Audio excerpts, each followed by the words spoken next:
Nós vamos ler, amados, o capítulo 4 de Efésios, os versos de 17 a 24.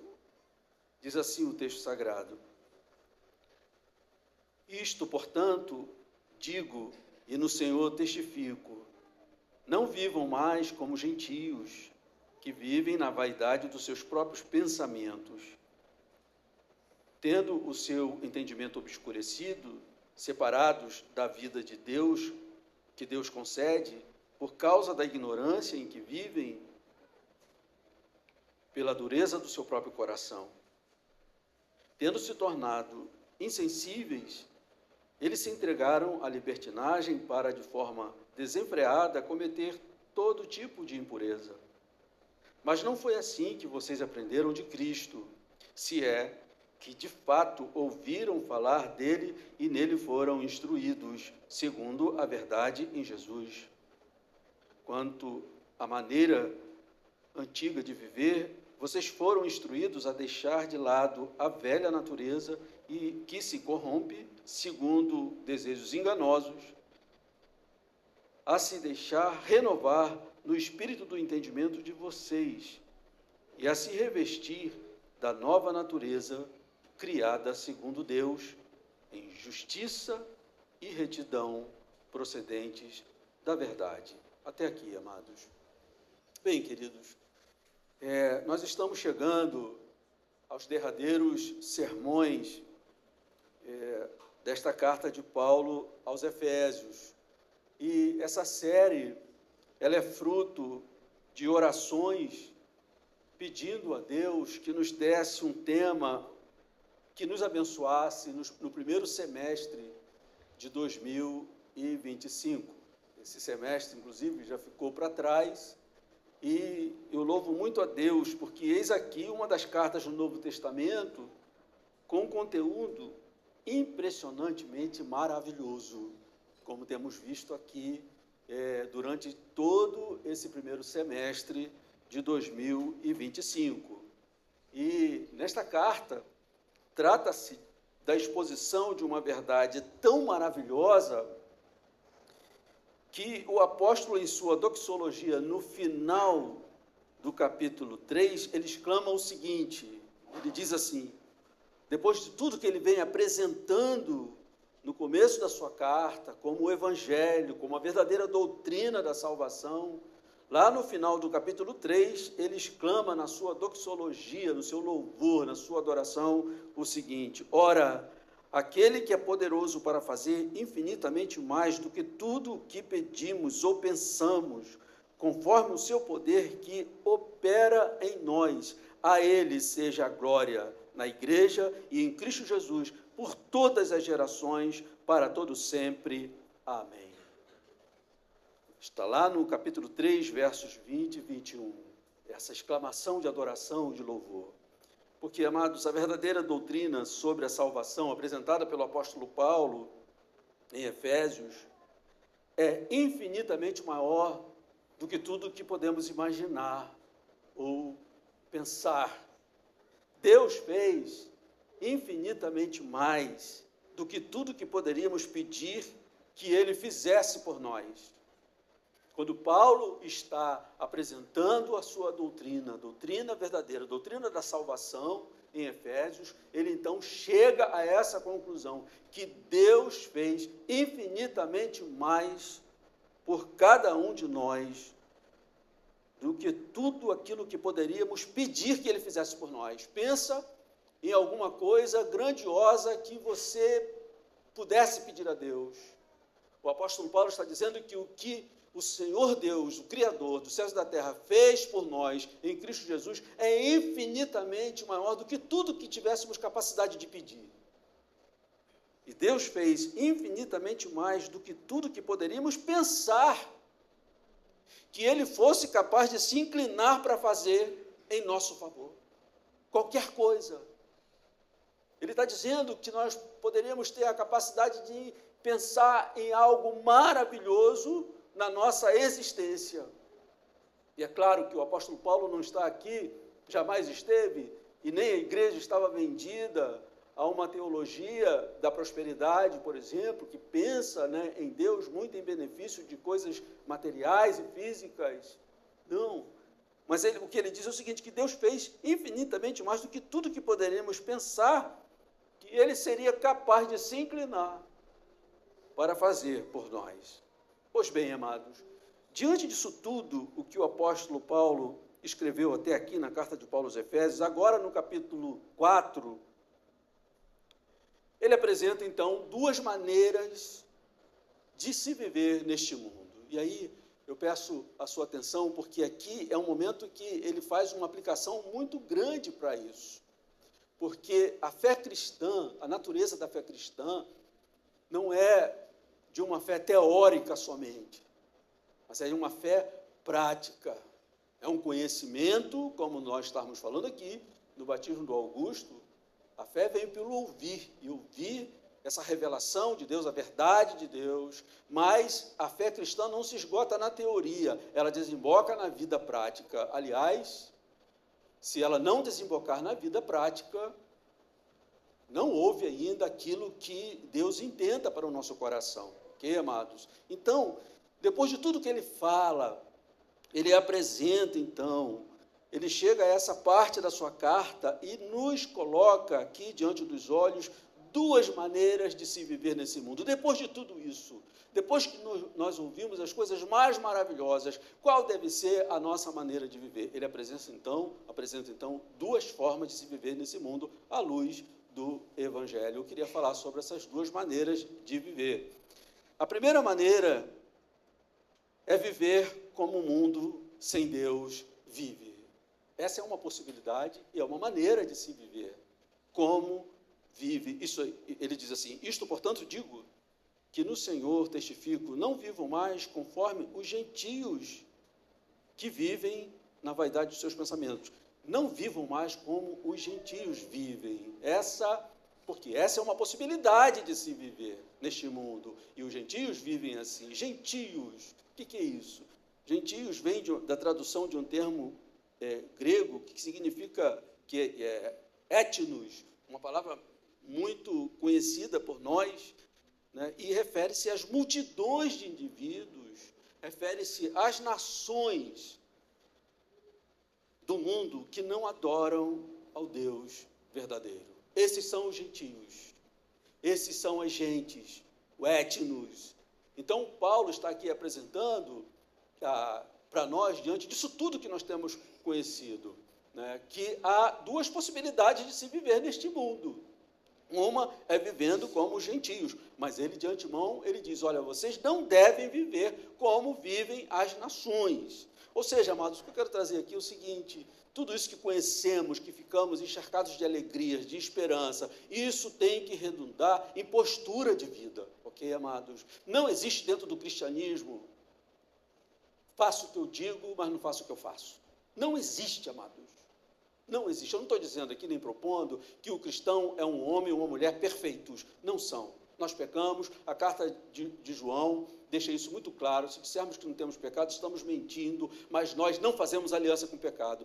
Após a consciência do pecado, o que João diz é que deve haver arrependimento diante de Deus, e Deus, que é fiel, nos purifica de todo o pecado. Amém, amados? Então, isso tem que ter implicações na nossa vida, é isso que Paulo está aqui dizendo. Então, ele diz, isto, portanto, digo, e no Senhor testifico, olha a solenidade com que ele está dizendo, não vivam mais como os gentios, as gentes, as nações que não conhecem o Senhor Deus. E se a gente quiser recapitular aqui, qual era essa forma antiga de se viver, como vivem os gentios, ele já falou lá em Efésios capítulo 2, verso 1, de 1 a 3, ele disse assim, lá em Efésios 2, 1 a 3, ele lhes deu vida, Senhor Deus, está falando aqui para a igreja de Deus, quando vocês estavam mortos em suas transgressões e pecados, nos quais vocês andaram no outro tempo. E como que era esse modo de vida? Qual é o modo de vida gentio? Ele diz, segundo o curso deste mundo. Esse mundo tem um curso, tem uma forma de se viver, tem um ethos, uma maneira de se portar. Então, vocês viviam segundo o curso deste mundo, mas esse curso, o curso deste mundo, não é aleatório. ele tem um fundamento, ele tem uma provocação, e mais precisamente dizendo, ele tem uma orientação, e ela é tenebrosa, amados, porque ele diz assim, vocês estavam mortos no outro tempo, nos vossos delitos e pecados, segundo o curso desse mundo, mas olha o que ele diz, segundo o príncipe da potestade do ar, do espírito que agora atua nos filhos da desobediência.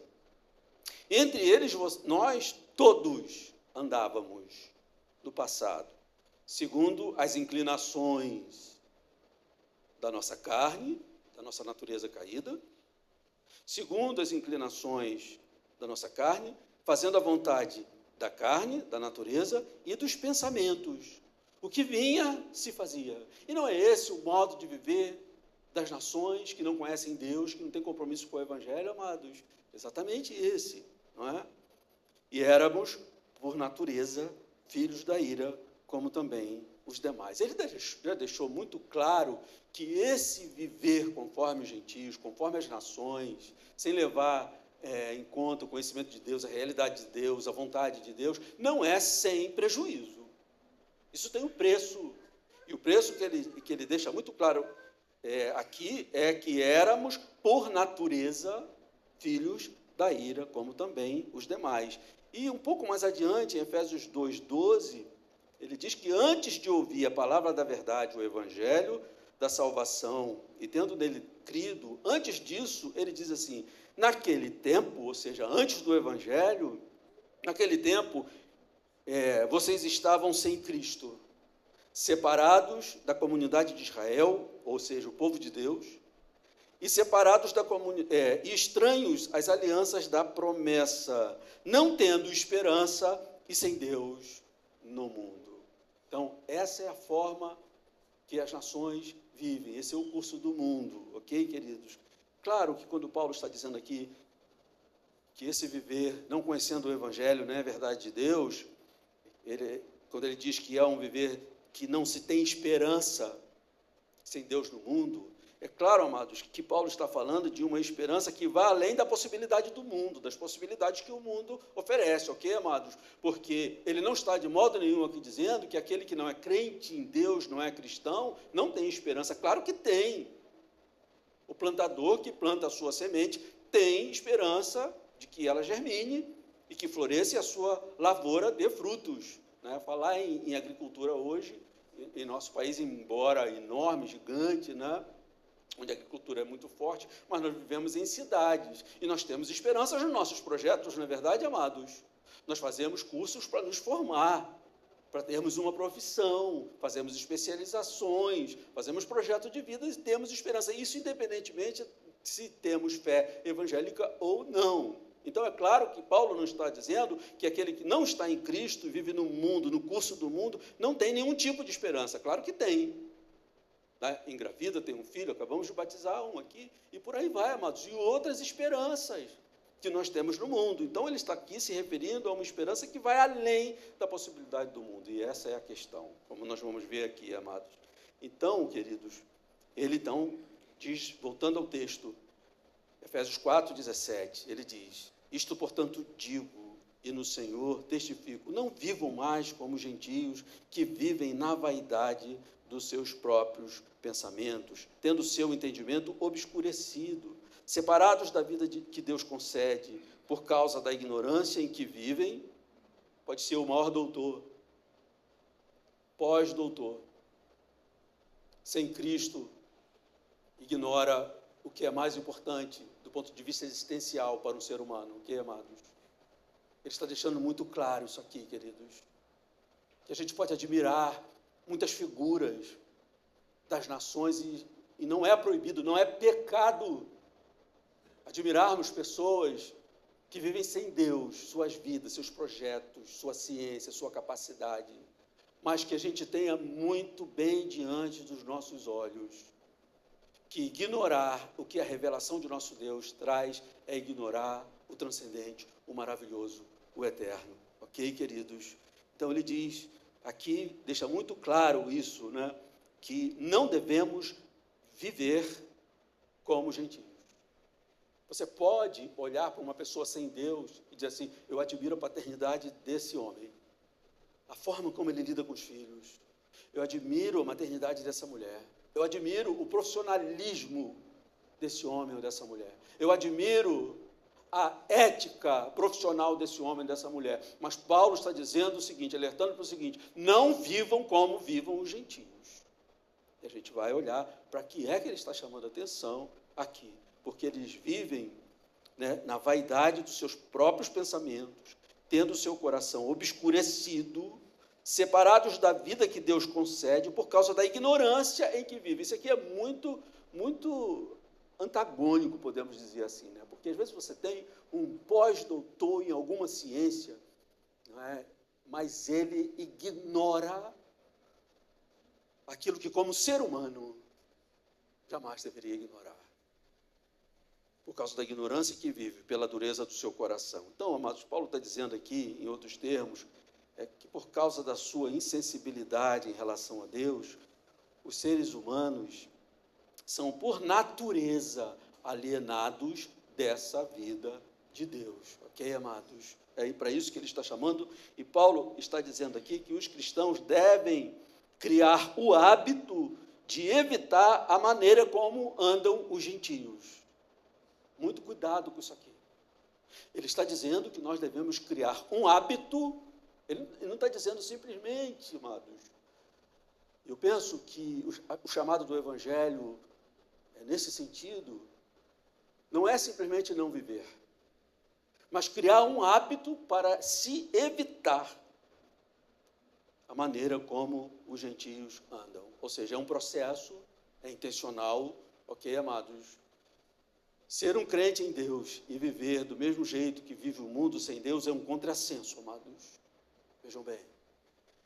E aqui uma coisa muito importante. Quando a gente diz assim, não viver como vive o mundo, não viver como vivem os gentios, não estamos nos referindo necessariamente a vivermos praticando pecados crassos que condenamos e sabemos que a palavra de Deus condena. Não é a isso que o apóstolo Paulo está se referindo necessariamente, somente a isso, porque a gente pode pensar assim, mas eu não faço isso, eu não vivo como aquele pagão, eu não faço isso com o meu casamento, eu não faço isso com a minha filha, eu não faço isso no meu trabalho, eu não tenho esse tipo de pecado horroroso, crasso, e a gente fica tranquilo por aí, porque eu não faço isso, então está tudo bem. Mas não é isso, amados. A questão é mais profunda.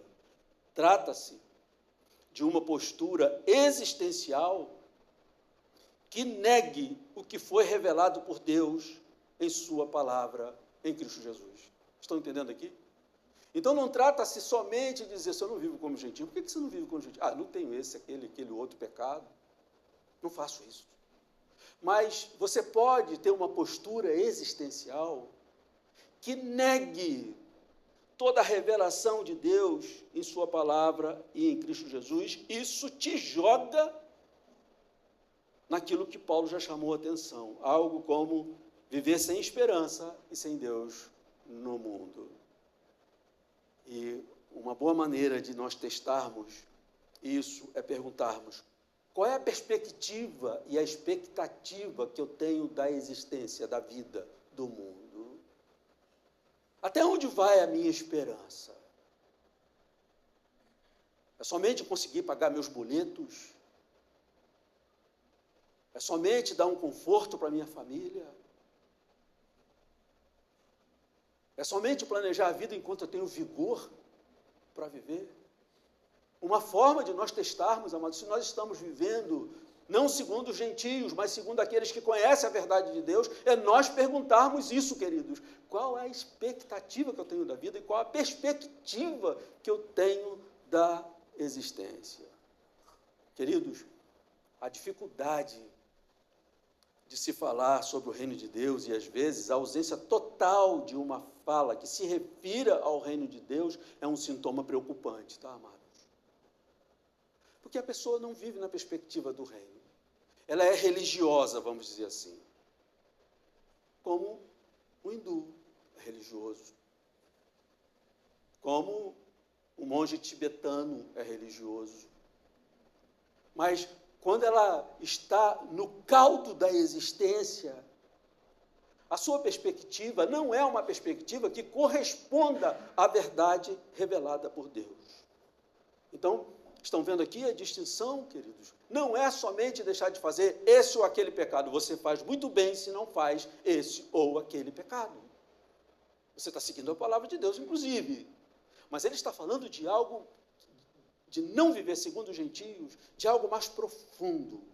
E qual é a sua expectativa e a sua perspectiva de vida à luz do que Deus revelou. E a carta de Paulo aos Efésios, amados, revela coisas muito profundas, inclusive que traz questões para o coração de muitos crentes. Mas é a verdade de Deus, ok, amados? Agora, você vive segundo isso? Ou você diz, tá, mas vai viver um outro script, né? Então, Paulo diz no verso 17, isso, portanto, digo no Senhor, testifico, não vivam mais conforme os gentios vivem. Aí ele dá aqui um exemplo. Como que eles vivem? Na vaidade dos seus próprios pensamentos. Ele está se referindo aqui à inutilidade das suas mentes, significando a futilidade, o vazio do ser humano. E tem a ideia de ausência de propósitos elevados. Aí que está, queridos.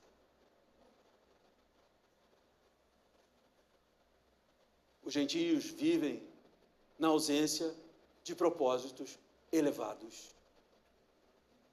Quando perdeu a sua comunhão com Deus e se desligou espiritualmente do Criador, o ser humano perdeu de modo inexorável o seu propósito de vida. Ele perdeu isso.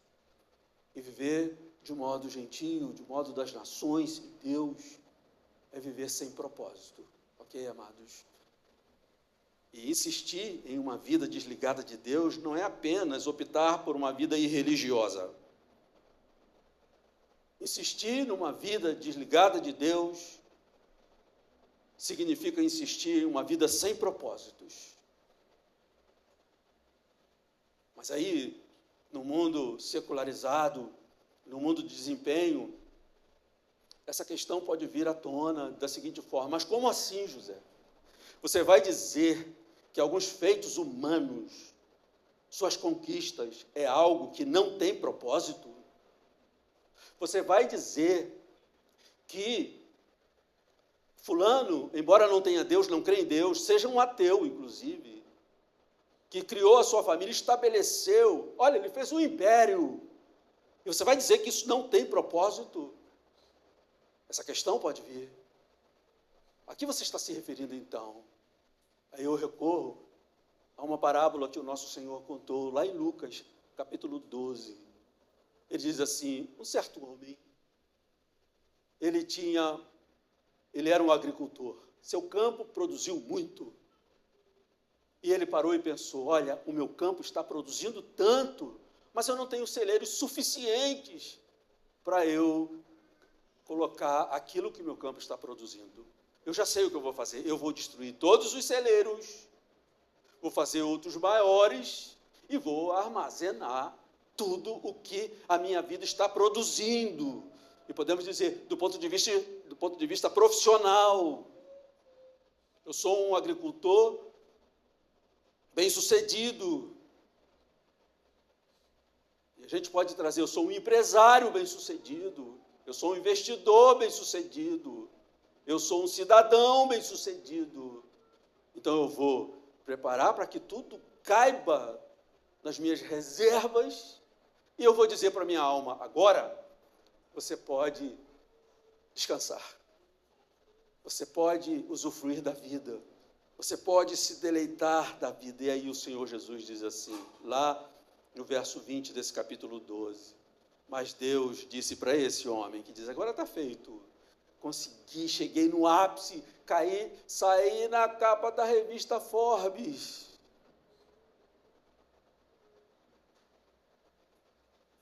Mas Deus lhe disse, louco, esta noite te pedirão a sua alma.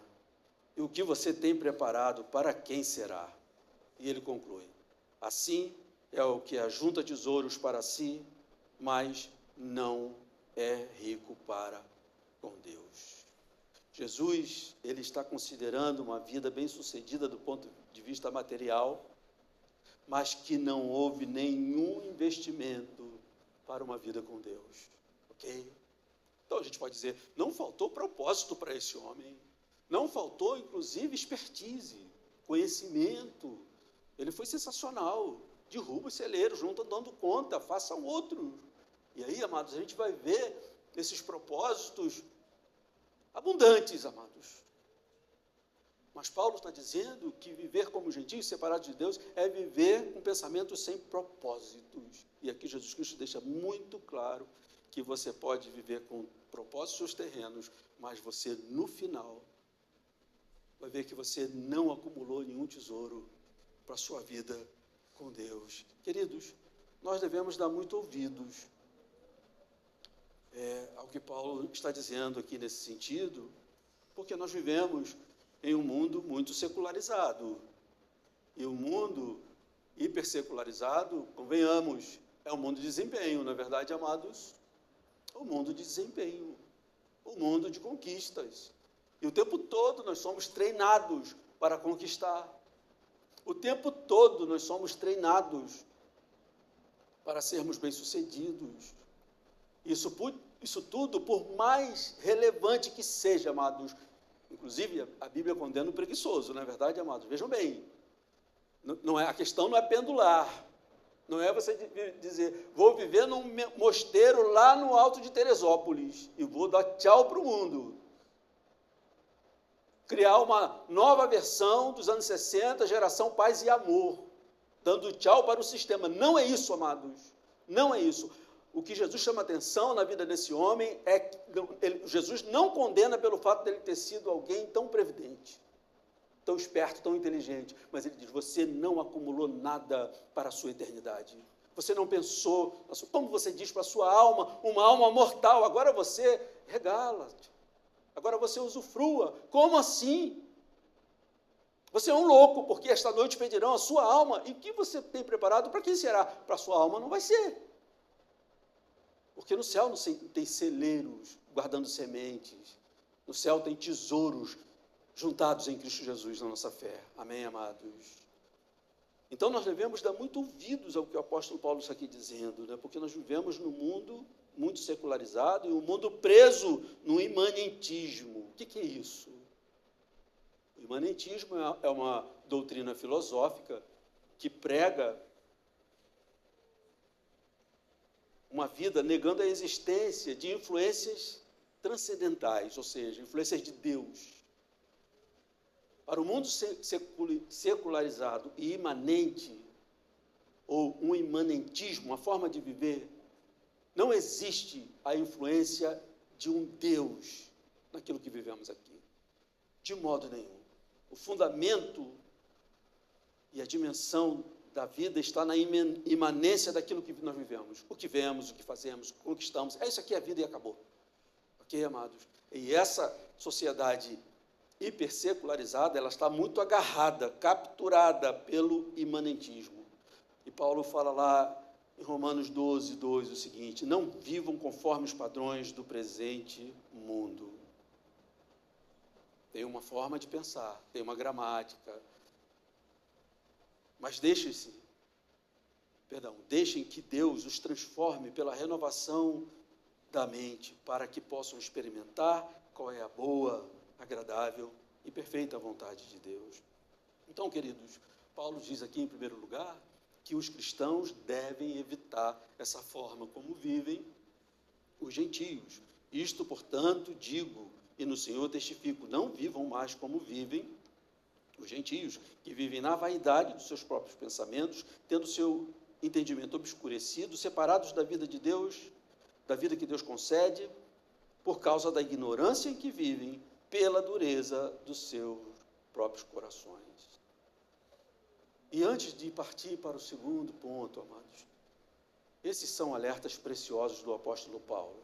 Preciosos, queridos, sabe? Paulo está falando para cristãos sobre a realidade do perigo de se viver na vaidade dos pensamentos como vivem os gentios. Há que se resistir a essa tentação, queridos, sabe?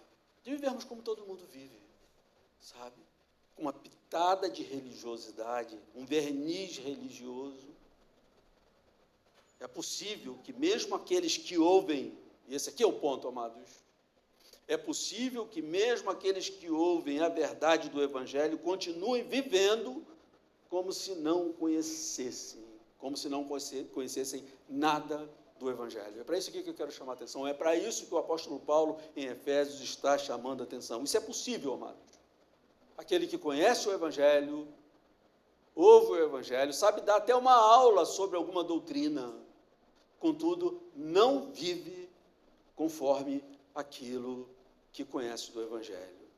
Porque isso não é algo automático, amados, sabe? Você ouviu o Evangelho, você creu, aí você passa a viver necessariamente conforme aquilo que você ouviu e crê. Isso não é automático, ok? Não é automático. Aqui está a questão, aqui está o desafio. Porque se fosse automático, não haveria necessidade de Paulo estar dizendo aquilo que ele está dizendo, ok, amados? Convenhamos, é Paulo que está dizendo isso. E Paulo não joga palavras fora, amados. Paulo foi uma mente muito bem treinada, ok? Ele não deixaria a desejar a nenhum dos nossos intelectuais de nossa época.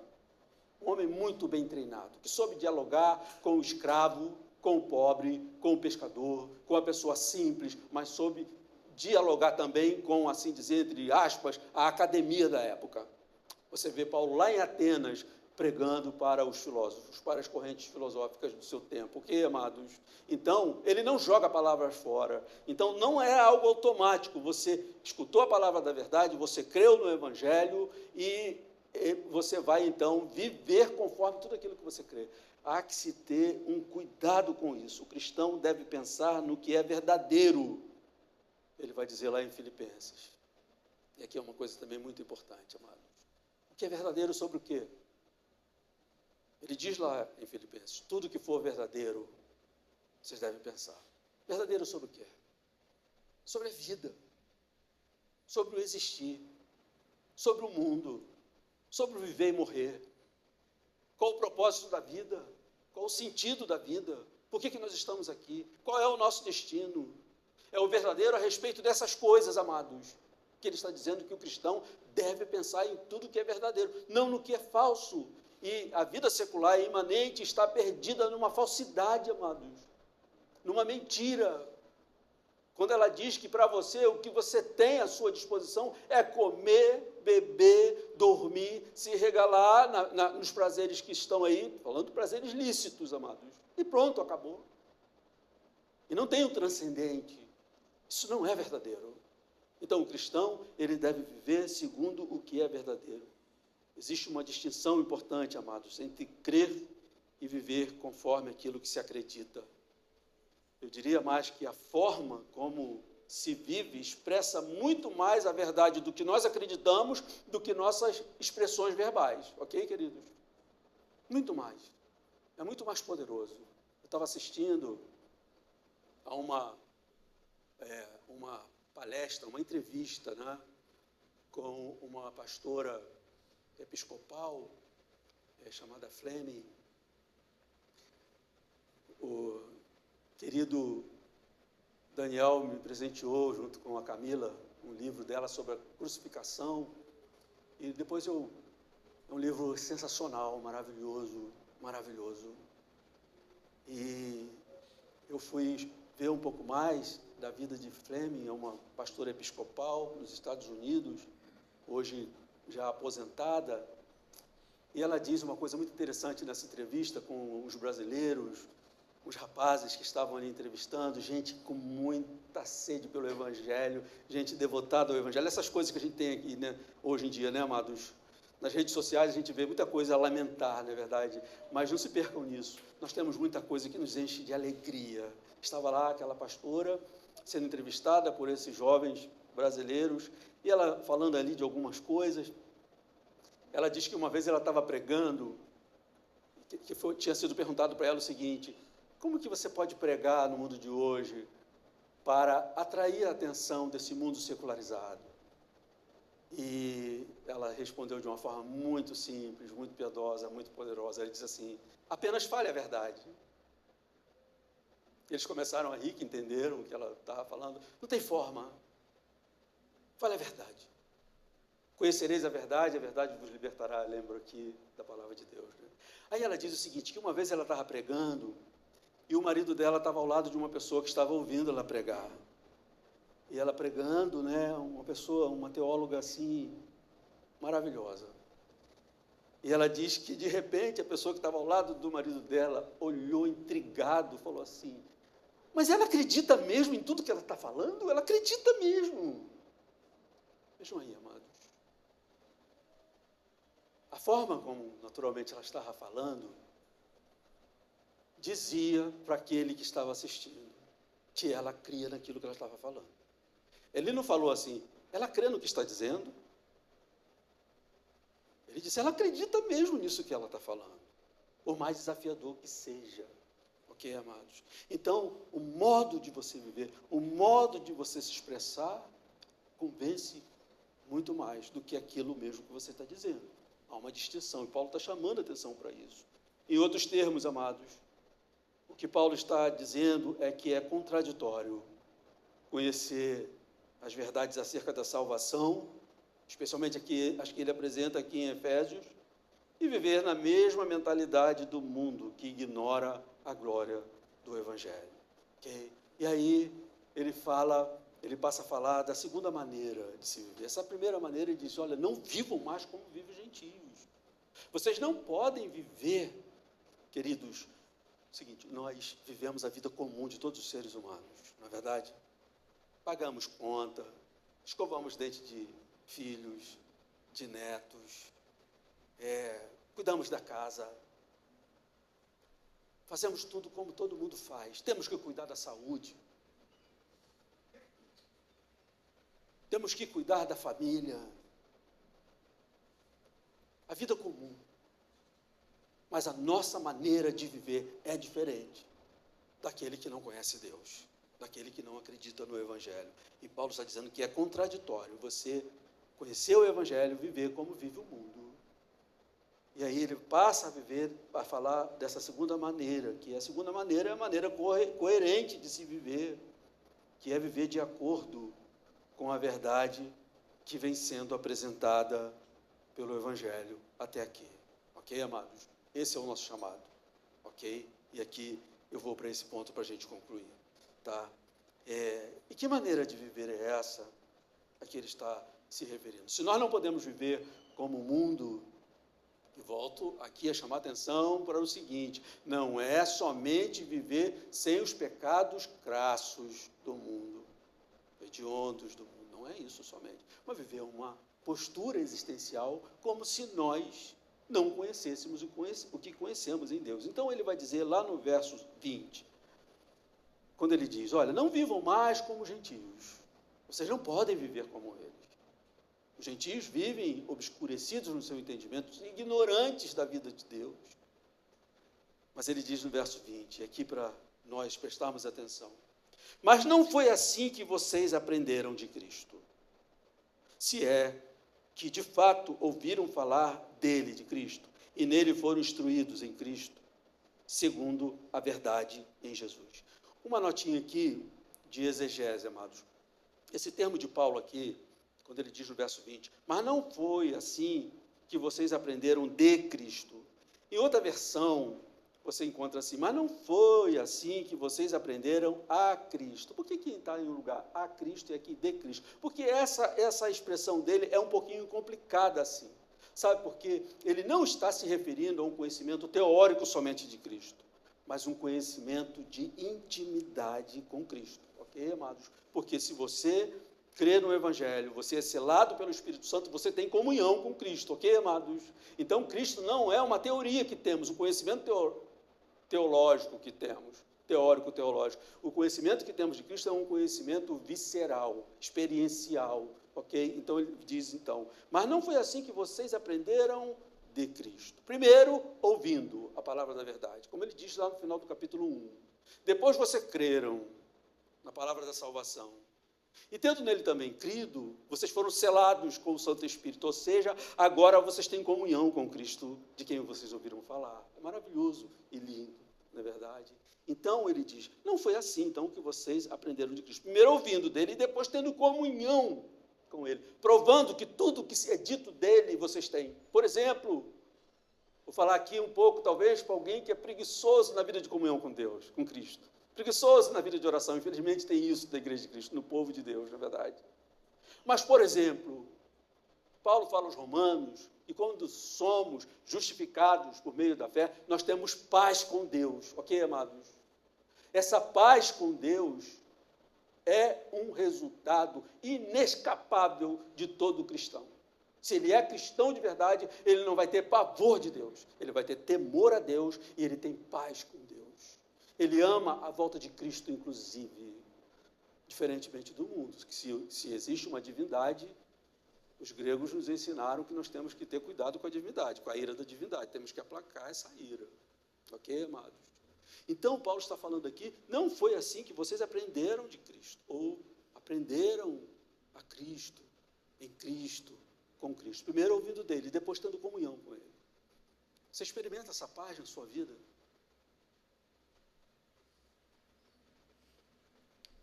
Se você vê escassez dessa paz com Deus, é possível que você esteja vivendo muito como gentios. E é hora de... Aqui, querido, não estamos falando de salvação e perdição, não, tá? Que fique claro isso. Ele não está dizendo... Ele está dizendo o seguinte, que existe uma forma cristã que pode ser vivida como gentios, mas que tem que ser corrigida. Ok, amados? Essa é a questão. Tem que ser corrigida. Não foi assim que vocês aprenderam de Cristo, se é que vocês, de fato, ouviram falar dele e nele foram instruídos, segundo a verdade em Jesus. E eu só quero concluir esse ponto fazendo uma pergunta. O que aprendemos de Cristo? É um oceano maravilhoso. Mas vamos lá. Vamos dar pontos, exemplos.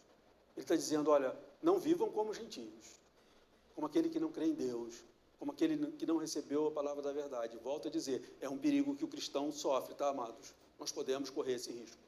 De crendo em Deus, vivermos como se não crêssemos. E aqui ele está dizendo, não foi isso que vocês aprenderam de Cristo. E o que nós aprendemos de Cristo, amados? Hein? Olha, queridos, no Evangelho segundo João, Jesus Cristo nos é apresentado como Verbo, o agente divino da criação e da revelação. Ele revelou algo. O que nós aprendemos com ele? O Verbo não é meramente uma palavra falada, mas é uma pessoa. Colocando aqui os pés no mistério glorioso. O Filho de Deus encarnado, a segunda pessoa da Santíssima Trindade, por quem foi feito esse universo, por quem ele é sustentado, amados, e que entrou na história para buscar aquele que se havia perdido. O que nós aprendemos de Cristo? Paulo está dizendo, não vivam como gentios, como eles vivem, obscurecidos, na vaidade dos pensamentos, não tendo comunhão com a vida de Deus, porque não foi assim que vocês aprenderam de Cristo. Eu estou respondendo aqui a pergunta, o que nós aprendemos de Cristo? Nós aprendemos desse que João chama de Logos, a palavra, mas não é uma palavra falada simplesmente, não é um discurso simplesmente, é uma pessoa, a segunda pessoa da Santíssima Trindade que entrou na história, tomando para si uma natureza humana, porque ele veio salvar o homem perdido. Então, queridos, quando a gente olha para a perspectiva do Evangelho, o conhecimento da pessoa de Cristo abre diante do ser humano uma dimensão de vida riquíssima. O conhecimento de Jesus Cristo abre diante de nós um horizonte maravilhoso. E como nós vamos viver, como se ignorássemos esse horizonte, essas possibilidades, essas verdades? Uma dimensão é aberta diante de nós, infinitamente rica e maravilhosa, assim como é rica e gloriosa a pessoa e a obra de Cristo Jesus, ok, amados? Tudo é muito lógico nesse sentido. Se nós conhecemos a pessoa de Cristo, o que ele, aprendemos dele acerca da vida, do que é a vida, o que podemos esperar. Quais as garantias que temos no viver e no morrer? É contraditório nós vivermos, então, ignorando todo esse horizonte que é aberto diante de nós, através da pessoa gloriosa de Cristo Jesus, infinitamente rica e maravilhosa. É na perspectiva dessa dimensão que Paulo diz que nós precisamos viver enquanto cuidamos da vida comum. Olha, amados, que coisa maravilhosa o Evangelho. É na perspectiva desse horizonte maravilhoso, dessa dimensão maravilhosa e rica da pessoa de Jesus Cristo. Ele nos trouxe para o reino de Deus. É nessa perspectiva que nós temos que viver enquanto vivemos a vida comum. Não é quando estamos em um momento muito especial de oração, amados, com todos os poros arrepiados. É enquanto vivemos a vida comum. Trocando fralda de filho, cuidando da casa, trabalhando duro, cuidando da saúde, dos relacionamentos, tendo um pouco de prazer, que ninguém é de ferro. Mas enquanto vivemos essa vida comum, nós devemos estar vivendo diante dessa dimensão da pessoa gloriosa de nosso Senhor e Jesus Cristo. Queridos, aí eu vou para o último subponto aqui, para a gente concluir nessa manhã. Isso é tão importante que Paulo orou para que os efésios compreendessem profundamente a realidade na qual a vida do crente está envolvida. Vejam bem, amados, ele vem anunciando a realidade, a verdade, e ele diz agora aqui, no capítulo 4, que nós devemos viver nessa perspectiva de Cristo, o que aprendemos dele, do que é a vida, do que podemos esperar, não como gentios, que só tem esperança, como o homem citado aqui na parábola de Jesus, de investir e ter lucro, e dizer, eu estou bem, minha vida deu certo.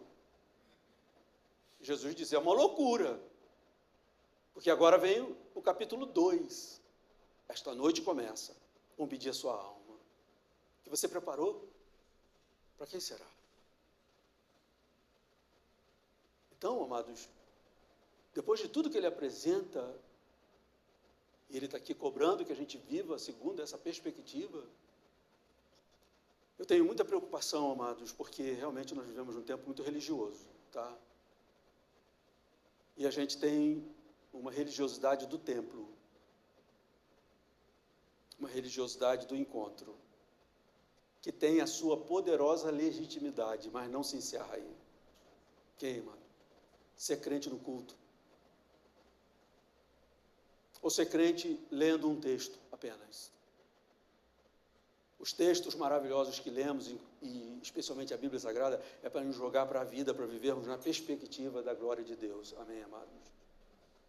Isso é tão importante, porque nós temos que acreditar o quanto isso tudo é verdade. Paulo começa no capítulo 1 falando de coisas muito elevadas. Isso é tão importante que ele orou para que os efésios compreendessem a profundidade da realidade que cercava a vida deles como crentes. Lá no capítulo 1, verso 15, ele diz assim, por isso também eu, tendo ouvido a respeito da fé de vocês no Senhor Jesus e do amor para com todos os santos, não cesso de dar graças por vocês, mencionando-os nas minhas orações. Ele ora pelo quê? Peço a Deus que, de nosso Senhor Jesus Cristo, o Pai da glória, que conceda a vocês espírito de sabedoria e de revelação no pleno conhecimento dele. Que oração é essa? É tudo tão maravilhoso, mas Paulo sabe que a compreensão profunda não é algo automático. Você crê que Jesus Cristo encarnou? Eu creio. Você crê que Jesus Cristo morreu pelos seus pecados? Creio. Você crê na ressurreição dos mortos? Creio. Eu te batizo em nome do Pai, do Filho e do Espírito Santo. Mas ele sabe que isso não é automático. Para se viver uma vida segundo essa perspectiva de toda essa verdade. Por isso ele ora. Isso não é automático. Isso é necessário buscar a Deus para que ele conceda a compreensão dessa verdade. E hoje de manhã, amados, bem cedo, eu estava com esse texto aqui, lendo, e eu pensei numa coisa, preste atenção, estou concluindo já, deixa eu olhar aqui a hora, que já deve estar, meu Deus, Mas hoje o culpado foi o Augusto, tá? Que eu tive que batizar o Augusto. Mas bem, eu estou terminando, amados.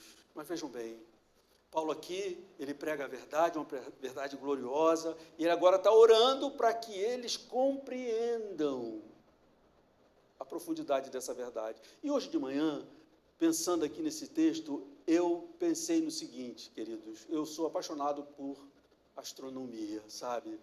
Pelo cosmos, pelo universo. E pensando na astronomia, eu pensei no seguinte, queridos, que todos nós, astrônomos ou não, todos nós, somos envolvidos pela maravilha da realidade do universo criado, do cosmos, não é verdade? Nós vivemos a vida aqui em Niterói, ok, amados? Mas nós estamos envolvidos por uma grandeza cósmica, um universo maravilhoso. Mas para contemplá-lo, nós precisamos potencializar os nossos olhos com os instrumentos criados para a astronomia, que são os nossos telescópios. Não é isso? Se você pegar um aplicativo inteligente agora, desses maravilhosos, e apontar para algum lugar desse céu que você só vê o azul, ele vai te dizer que Saturno está ali com seus anéis, mas você não vê. Mesmo à noite, você vê lá uma estrelinha e você coloca um telescópio e você vê algo maravilhoso. Uma bola imensa, circundada por anéis. Então eu estava pensando nisso. Nós vivemos envolvidos por uma realidade poderosa, maravilhosa de todo esse cosmos. E não é só a beleza do pôr do sol que nós vemos. Tem algo que nos circunda, tão maravilhoso. Mas nós, para contemplar tudo isso, nós precisamos potencializar os nossos olhos com esses instrumentos. E é justamente isso que Paulo está orando. Nós somos envolvidos por uma glória de Cristo maravilhosa, amados. A nossa vida está envolvida por algo maravilhoso por conta da nossa fé em Cristo Jesus. Mas ele ora, eu peço que ele ilumine os olhos de vocês, para que vocês saibam qual é a esperança da vocação de vocês, qual a riqueza da glória da sua herança nos santos, a perspectiva diante da vida, pelo que aprendemos de Cristo, deve corresponder à nossa esperança, de nossa vocação e à riqueza da herança em Cristo Jesus. Se nós não tivermos nosso coração potencializado, nós vamos sofrer, padecer com as nossas neuroses, com as nossas depressões, com as nossas ansiedades, quando estamos vendidos para o modo de viver gentio das nações. E ele prossegue, oro para que vocês compreendam qual é a suprema grandeza do seu poder que opera em nós, os que cremos, segundo a eficácia da força do seu poder, que ele exerceu esse poder em Cristo, ressuscitando dentre os mortos e fazendo sentar à direita da majestade nas regiões celestiais. E aí, queridos, para concluir e para mostrar o quanto é incoerente viver segundo o modo de vida gentio, que não crê em Deus, à luz do que Paulo está dizendo aqui, que existe um poder de Deus sendo exercido na nossa vida, e é o mesmo poder que ele exerceu em Cristo, ressuscitando dos mortos. Nós podemos dizer, ou eu posso dizer para você, que em Cristo a sua vida não está entregue às forças cegas ou contingentes da engrenagem de um mundo geopolítico, por exemplo. Estamos vivendo um tempo complicadíssimo, desafiador. E se nós vivermos como gentios, nós podemos ficar apavorados com as possibilidades que temos no horizonte do mundo geopolítico, amados. Mas a nossa vida não está entregue a forças cegas e contingentes da trama geopolítica. A nossa vida está entregue ao poder de Deus, poderoso para ressuscitar Cristo dentre os mortos. Amém, amados? Nós devemos viver segundo essa perspectiva. A vida de vocês não está entregue aos desígnios das forças malignas que operam no mundo. Não está, amados. E o gentio tem medo da força do mal, não é verdade? E ele age arruda para ele se proteger. Nossa vida não está entregue a essas forças malignas. Nossa vida está entregue ao poder de Deus que opera na vida daqueles que creem. A vida de vocês não está entregue necessariamente nem mesmo ao estado emocional de vocês. Porque aquele que crê em Cristo pode ser que entre pelos portais da glória, mergulhado numa depressão, mas vai experimentar a vida eterna e gloriosa para sempre, porque crê em Cristo. Então, ele pode chegar lá e dizer como aquele hino tradicional, foi graça. Foi pela graça de Cristo que eu cheguei até aqui. Eu cheguei aqui me afundando numa depressão, mas o poder de Deus foi suficiente para levantar Jesus dentre os mortos. Ele pode me levantar de qualquer tipo de depressão ou dificuldade emocional. Você não depende somente do vigor da sua saúde física para continuar existindo, se você crê em Cristo Jesus. Porque a suprema grandeza do poder que opera sobre nós é tão maravilhosa que Paulo descreve aos Tessalonicenses. O mundo hoje que aposta muito na saúde dos músculos, né? E na eterna juventude, mas a gente vê que a finitude vence tudo isso. Mas a sua vida não está entregue a somente o seu vigor físico para garantir a sua subsistência. A sua vida está entregue ao poder de Deus que ressuscitou Jesus Cristo, inclusive dos mortos. Isso é tão maravilhoso e importante, amados, que ele escreve aos Tessalonicenses na sua primeira carta, capítulo 4, verso 13. Irmãos, olha aí, amados, irmãos, não queremos que vocês ignorem a verdade a respeito dos que dormem, dos que partiram, para que não fiquem tristes como os demais, que não têm esperança. Pois se cremos que Jesus morreu e ressuscitou, assim também Deus, mediante Jesus, trará na companhia dele os que dormem.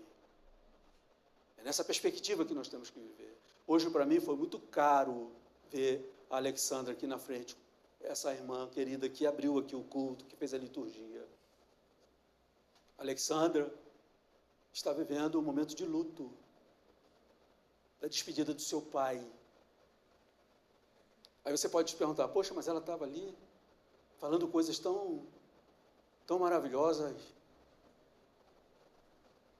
Porque ela tem a esperança, amados. E ela sabe que o poder que operou na vida do seu pai é este poder. E olha o que Paulo está dizendo, amados. Não queremos que vocês ignorem a verdade a respeito dos que dormem, para que vocês não fiquem tristes como os demais. O que Paulo está pedindo aqui? Para que vocês não fiquem tristes? De forma nenhuma. Que vocês não fiquem tristes como os demais, os gentios, que não têm essa esperança. Acabou. Acabou. Ok, amados? E Paulo, então, cita aqui esse exemplo maravilhoso do que o poder de Deus é capaz de fazer. Ele exerceu esse poder em Cristo, ressuscitando dentre os mortos e fazendo sentar à direita de Deus, acima de todo principado e potestade.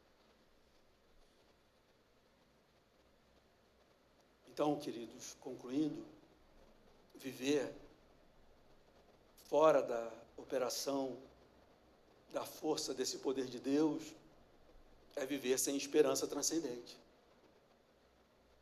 É só aqui. E aqui tem hora que o tempo fecha. Paulo não quer que a igreja de Cristo viva dessa forma. Naquele tempo, vocês estavam sem Cristo, antes do Evangelho, separados da comunidade de Deus, estranhos da aliança da promessa, não tendo esperança e sem Deus no mundo. Mas não foi assim que vocês aprenderam de Cristo. E nós aprendemos de Cristo, amados. Tinha mais aqui a dizer, mas eu não posso prosseguir, para que vocês não me odeiem nesse domingo, pelo atraso do almoço. Mas, o que nós aprendemos de Cristo? Também é que a nossa vida segue um script traçado desde a eternidade. Essa é uma rocha segura para a gente colocar os pés, amados, diante de um mundo que se deteriora, porque é isso que Paulo fala lá no começo da sua carta, Efésios 1:3. Bendito Deus e Pai de nosso Senhor Jesus Cristo, que nos abençoou com todas as bênçãos espirituais nas regiões celestiais, antes da fundação do mundo.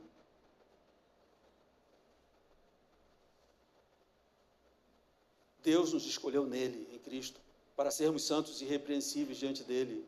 Em amor, nos predestinou para ele, para sermos adotados como filhos, não filhos da ira, filhos dele, do seu amor, segundo o propósito de sua vontade, para o louvor de sua graça, que ele nos concedeu gratuitamente no amado.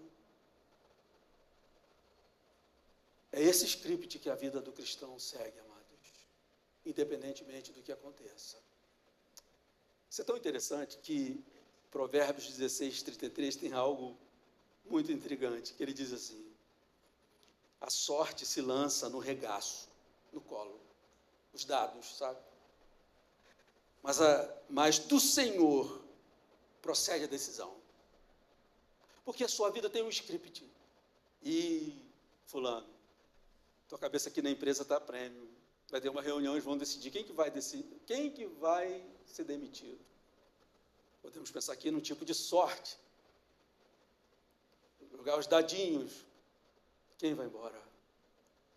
Porque a palavra de Deus diz que ainda que a nossa vida, às vezes, seja colocada numa situação como essa, do que vai acontecer, do que pode acontecer, ela diz, do Senhor procede a decisão. Porque a sua vida segue um script escrito desde a eternidade. Amém, amados? E nessa perspectiva que devemos viver, isso inclusive nos conduz a uma vida de santidade, que é o que Paulo vai falar aqui adiante, mas isso seria tema para um outro sermão. Tudo é tão certo e maravilhoso e sagrado que insistir numa vida não consagrada a Deus é um contrassenso. E aí, amados, eu termino com uma leitura de um pedacinho de Apocalipse. Ontem à tarde eu estava em um momento devocional e nas minhas orações ao Senhor, o Senhor me trouxe esse texto ao coração. Eu queria terminar esse sermão dessa manhã lendo esse texto que fala da perspectiva com a qual nós devemos viver a nossa vida e vida comum com os demais homens, contudo com uma perspectiva gloriosa. Apocalipse 21, 1 a 5 diz assim: vi novo céu, pois o primeiro céu e a primeira terra passaram, e o mar já não existe. Não é esse mar, o oceano que ele está se referindo. Era aquela condição que o separava dos demais irmãos. Ele estava exilado na ilha de Pátimo. Vi também a cidade santa, a Nova Jerusalém, que descia do céu, da parte de Deus, ataviada como noiva adornada para o seu esposo. Então ouvi grande voz vinda do trono, dizendo: eis o tabernáculo de Deus com os homens, Deus habitará com eles. Eles serão povos de Deus, e Deus mesmo estará com eles. Agora o que vem aqui, amados. E lhes enxugará dos olhos toda a lágrima, e a morte já não existirá. Já não haverá luto, nem pranto, nem dor, porque as primeiras coisas passaram. E ele conclui dizendo: e aquele que está assentado no trono, ou seja, o Cristo em quem você crê, aquele que está assentado no trono diz: eis que faço novas todas as coisas, e acrescentou: escreve, porque estas palavras são fiéis e verdadeiras. Tudo o que o Evangelho te promete é fiel e verdadeiro e há de se cumprir em sua vida. Amém, amados? Viva na perspectiva do Evangelho, não conforme as demais nações, que não creem em Deus, não receberam a palavra de Deus. Viva a sua vida comum, na perspectiva dessa glória.